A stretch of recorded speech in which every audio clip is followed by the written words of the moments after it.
Cette journée pour moi est une journée mémorable. Il faut le dire parce que c'est plusieurs années de travail et avec ce partenariat qui vient d'être réalisé par l'implantation de cette mini-liserie-là. Cette mini-liserie est d'une importance sans égale pour la région parce que dorénavant, les producteurs de riz surtout, on a vu les bas-fonds de riz abandonnés, faute de commercialisation. Les producteurs n'avaient pas un lieu où aller vendre les riz. Donc ils avaient abandonné les rizières. Et bon, avec cette mini-rizerie-là, je crois qu'aujourd'hui, les gens ont l'engouement de repartir, produire, parce qu'il y a le marché. C'est en fait un débouché, c'est-à-dire énorme pour les riziculteurs de la région. La mise en place de cette mini-rizerie permet aujourd'hui de travailler à la création d'un réseau de 2660 producteurs dans plus de 12 bas-fonds dans la région du Sud-Ouest. Elle crée la valeur ajoutée avec la mise en marché de 440 tonnes de riz blanc par an sur le marché de Gawa et du Sud-Ouest.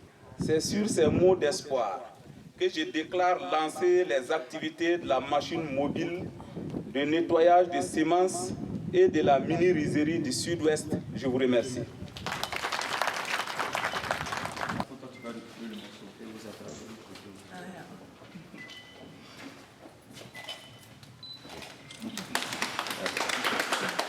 Avec cette mini-rizerie qui est là, je pense que ça va nous soulager un temps soit peu.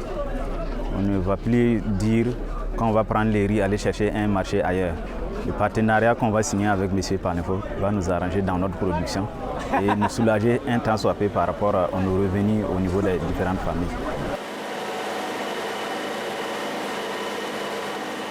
Nous produisons les semences du riz indiqué, la 62N, la TS2, le Orilux 6, que nous remettons à nos partenaires producteurs qui produisent et qui produisent par contrat d'agriculture et nous allons racheter le riz que nous amenons pour la transformation.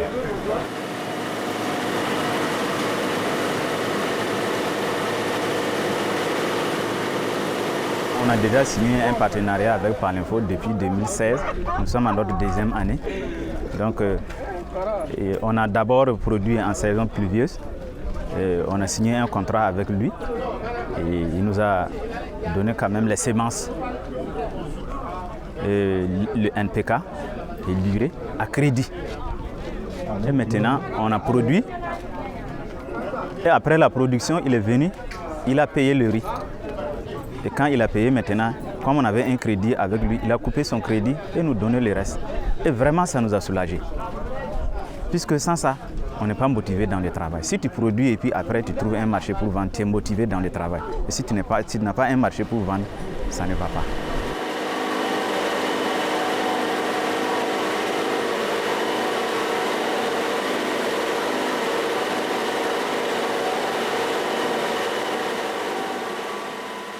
Il y a des initiatives de favoriser la production, mais d'après notre analyse, il faut surtout un secteur de transformation performant. Parce que le riz paddy, on ne peut pas le manger. Il faut le transformer pour avoir un produit comestible. Et là, il y a pas mal de problèmes parce qu'aujourd'hui, les unités de transformation en place, ils ne sont pas très nombreux. Ils sont souvent mal dimensionnés et souvent aussi, ils n'arrivent pas à produire un produit de qualité. Donc, le consommateur burkinabé se méfie même du riz du Burkina parce qu'il trouve le sable là-dedans, la poussière ou bien même des pierres.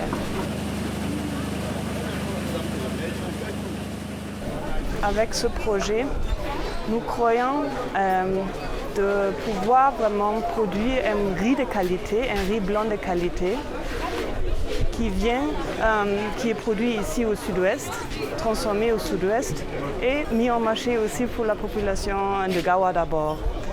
C'est vrai, c'est une mini-rizerie, donc la capacité ne va pas dépasser les 1000 tonnes par an, mais c'est déjà un début. Ça, c'est quoi? Nous sommes dans la production des semences et dans la distribution. Pour que le Burkina, les consommateurs burkinabés aient un riz national de qualité, il faut bien sûr passer d'abord par la sélection des semences. Et cette machine est venue pour le conditionnement des semences.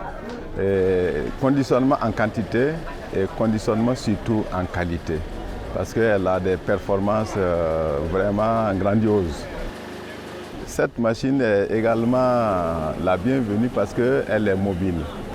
Elle est également efficace, par exemple, pour les transformateurs de riz. Parce que quand on passe le riz paddy par cette machine, la machine va d'abord souffler, enlever la poussière, enlever les cailloux, enlever les balles vides, enlever les gros débris. Et ce riz, après, si on l'usine, on les décortique directement. On peut même passer à la casserole sans avoir à trier les grains de mauvaises herbes ou les cailloux parce que la machine a déjà fait le travail.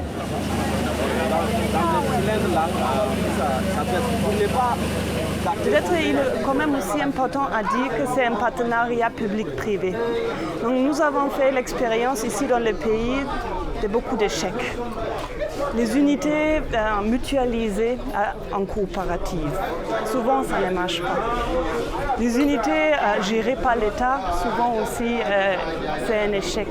Nous avons tiré la conclusion et nous avons dit qu'il faut impliquer le secteur privé qui est professionnel sur le plan managérial, qui a un intérêt vraiment commercial et économique pour gérer un équipement pour que ce soit durable. Pourquoi, avec ses bénéfices, il va aussi investir dans l'amortissement et aussi les pièces de rechange, etc., l'entretien. C'est ça où nous croyons que même si ça c'est un opérateur privé, il va faire un travail quand même bénéfique à un grand nombre de producteurs et créer de l'emploi aussi. Il y avait des gens qui n'exploitaient pas totalement les parcelles. Il y en a même qui léguaient ça à d'autres personnes. Mais avec le partenariat de Panefo, présentement, il n'y a aucune petite portion n'est restée vide. Toutes les parcelles ont été exploitées. Mais comme il n'y avait pas ce partenariat, il y en avait qui ne pouvaient pas exploiter parce qu'ils ne peuvent pas avoir ni l'engrais, ni la bonne semence pour appliquer sur le terrain. Mais maintenant, avec M. Panefo, ce partenariat a vraiment, ça nous a soulagés. On a déjà vu en janvier, quand il est venu payer le riz, il nous a donné l'argent. On a vu ce que les gens ont pu réaliser avec cet argent. J'avais des crédits, ça m'a aidé à combler ce vide-là. Et puis aller terminer la scolarité de ma fille. Consommer burkinabé, c'est contribuer au développement de notre chère patrie, le Burkina Faso. Nous avons des activités que nous avons organisées comme la dégustation et ça va se solder par un résultat. On va prioriser les riz qui seront là et nous allons faire le marketing. Comme vous savez, nous allons avoir des dépôts dans toutes les localités, c'est-à-dire les chefs-lieux de province, nous aurons des dépôts et aussi nous allons jouer surtout sur la qualité du riz. On ne peut être efficace que par la qualité de son produit. D'accord, merci beaucoup.